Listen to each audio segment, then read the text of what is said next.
ओम शांति। श्रीमद् भगवद गीता के श्लोक नंबर 5 में कर्म के बारे में बोला गया है कि हमें कैसा कर्म करना चाहिए। तो श्री कृष्ण अर्जुन से कहते हैं कि हे पार्थ, तुम्हें केवल अधिकार है अपने कर्म पर, फल तो ईश्वर के हाथ में है। तो ना कभी कर्म से भागना उचित है, ना कभी उससे फल की इच्छा रखना उचित है। एक कार्य तभी पूर्ण रूप से संपूर्ण सफलता होता है जब उसके साथ कोई भी आशा जुड़ी हुई ना हो।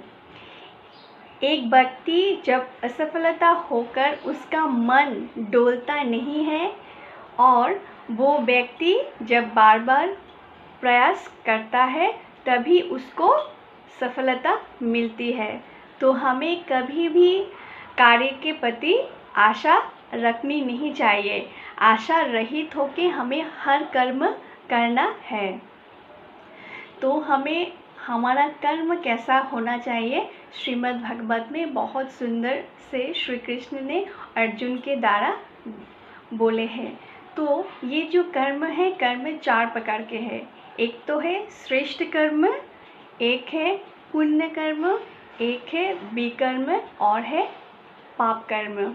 तो हमें हमेशा ही क्या करना चाहिए, श्रेष्ठ कर्म करना चाहिए। हमारा कर्म श्रेष्ठ तभी होगा जब हम परमपिता परमात्मा ईश्वर के साथ जुड़ी हुई रह के कोई कर्म करेंगे तभी हमारा जो कर्म है वो श्रेष्ठ होगा। जब हमारा आत्मा का ज्ञान होगा, जब परमात्मा का ज्ञान होके कुछ भी हम कर्म करेंगे तभी हमारा जो कर्म है वो श्रेष्ठ होगा।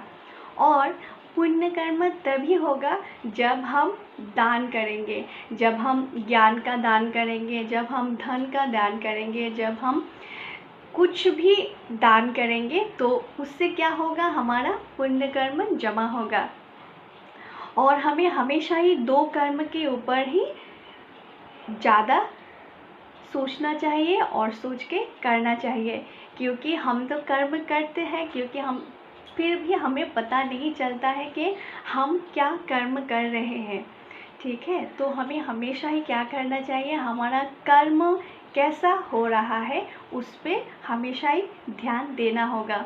और ये ऐसे होगा नहीं, जब हम श्रीमद् भगवद गीता पढ़ेंगे सुनेंगे तो हमें पता चलेगा कि हमारा कर्म कैसा है और कर्म कैसा होना चाहिए। नहीं तो हमारा जीवन, हमारा जो लाइफस्टाइल है ऐसा ही चलता रहेगा। पर एंड ऑफ द डे में क्या पता चलेगा, जो हमें क्या कर्म किया हमें पता नहीं चला। तो सभी को श्रीमद् भगवत पढ़ना चाहिए। उसके हिसाब से अगर हम अपना जीवन चले, हमारा जीवन की जो यात्रा है उसी हिसाब से हम चलते रहे तो क्या होगा, हमारा जीवन श्रेष्ठ हो जाएगा। ओम शांति।